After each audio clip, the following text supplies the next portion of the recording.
Hey there, and welcome to your volunteer portal for Storytime-N-Pop. One of the things that I wanted to just make mention, especially for instructors, is how our program connects to standards. So for our story time and STEM program. The activities that we do across the 10 sessions aligns with several different standards, but I want to just break down some of the things that we want to make sure happens across reading as well as math. Okay, so the great thing about all of our activities is that we um, identify project learning activities that are standards identified in the next generation science standards for grades K through 2 and also K through 3.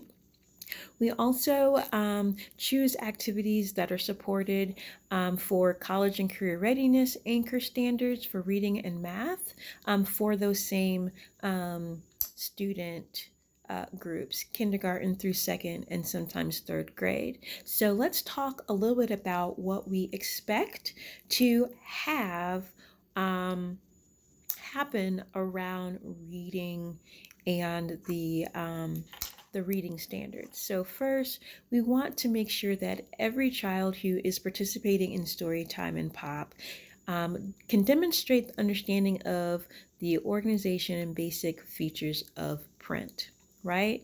And so this is important because when it comes down to reading comprehension and being able to read words on paper or whatever, medium kids are going to be interacting with words, we want to make sure that they can have a basic understanding of basic features of print. The other thing is following words from left to right, top to bottom, and page by page, okay? So on site, we do a lot of programming with physical books. Although, yes, we use technology, we want to make sure that when kids are reading, they can read from left to right, top to bottom, and then page by page. Really, really important. The other reading standard we want to make sure is that they can recognize the distinguishing features of a sentence, right? First word, capitalization, ending punctuation.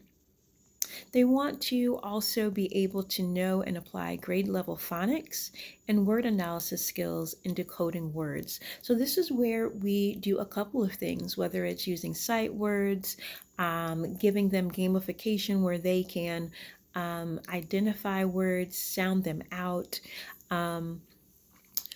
We want to make sure that they can read common high frequency words by sight. So again, using those FRI sight words lists and some other curriculum materials helps to do that. We want to make sure that they can recognize and read grade appropriate irregularly spelled words. We want to make sure that they can read emergent reader text with purpose and understanding. We want to make sure that by the end they can read grade level text orally with accuracy, appropriate rate, and expression on successive readings. We want to make sure that they can use context to confirm or self-correct word recognition and understanding rereading as necessary. We want to make sure that they can ask and answer questions about key details in a text. So case in point, if you were reading Goldilocks and the Three Bears, we want to make sure that when you are asking certain questions that they can identify key details from the story, right? Things like how many bears, what did Goldilocks do when she went in and was, trying the porridge, all sorts of things like that. We're using classic fairy tales because it's really easy to shift and help kids retell familiar stories, including key details. So when you think of Goldilocks and the Three Bears, there's not much difference that happens in retelling it across cultures, across ages. Goldilocks and the Three Bears, the Three Little Pigs, these are classic stories that don't really waver, so that kids can learn the story and then retell the story, including key details. We want to make sure that they can identify characters, settings, and major events in a story. Describe characters, settings, and major events in a story using key details. Describe how characters in a story respond to major event and challenges. Describe the relationship between illustrations and the story in which they appear. Use illustrations and details in a story to describe its characters, settings, or events. Compare and contrast the adventures and experiences of characters in familiar stories, and then actively engage in group reading activities with purpose and understanding. So when we are doing this on site, breaking kids into reading groups is easy. When we are doing this virtual, what that looks like, that actively engaging in group reading activities with purpose and understanding, whether we are highlighting our kid authors or it's you reading the text, it's going to be really important to engage all of the students so that they can get a good sense of purpose and understanding of what the activity is all about. So those are the primary reading objectives that we want to make sure across all of the reading standards for kindergarten to second grade. If you have questions about this, one great website resource is corestandards.org. That's where we use a lot of our alignment activities, as well as Georgia Department of Education, seeing how we are a nonprofit servicing students here in Georgia. All right, so now I'm going to pivot and talk to you a little bit about the math core standards that we want to make sure across each lesson or unit that the kids walk away understanding. All right, so mathematics. We want to make sure that they know number names and the count sequence, right? So not only can they see the number 1, but they can see it written out O-N-E and still know that that is 1. We want to make sure that they can do count sequences 1, 2, 3, 4, 5 forward, as well as 5, 4, 3, 2, 1 backwards. We want them to know how to count to tell the number of objects. So if we had 4 objects in front of us, we'd want to make sure that they can count all 4, okay, to tell the number of objects.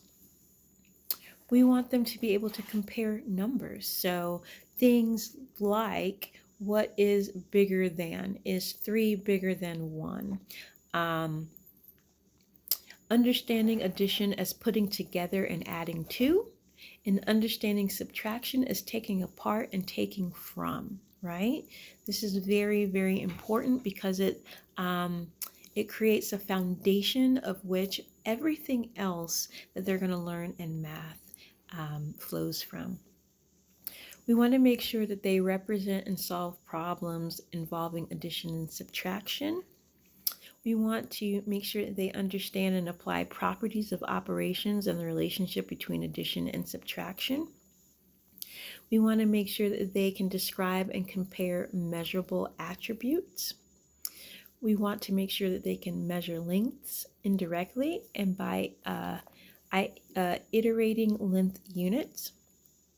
We want to make sure that they can represent and interpret data. And so what does that look like, right, for a kindergartner, first grader, second grader, third grader?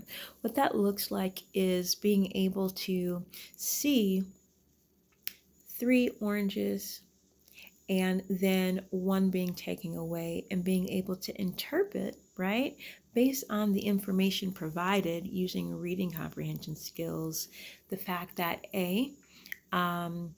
the operation is going to be subtraction, and then B, what is the right solution from there.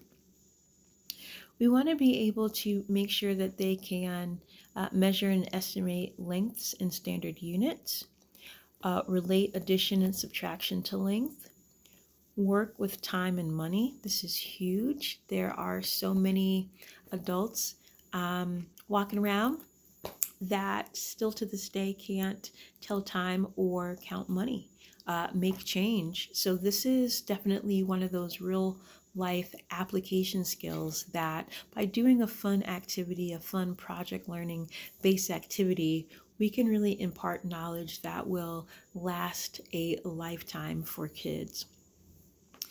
We want to make sure that they can identify and describe shapes, analyze, compare, create, and compose shapes.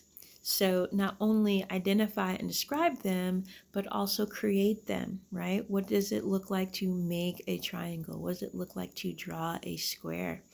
And then also we want to make sure finally that they reason with shapes and their attributes.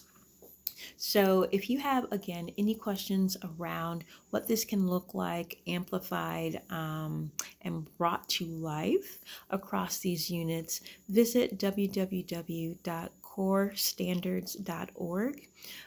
In your leader guide, we'll also have a connections to standards sheet for you where you can see where all of these, based on the website, tie together.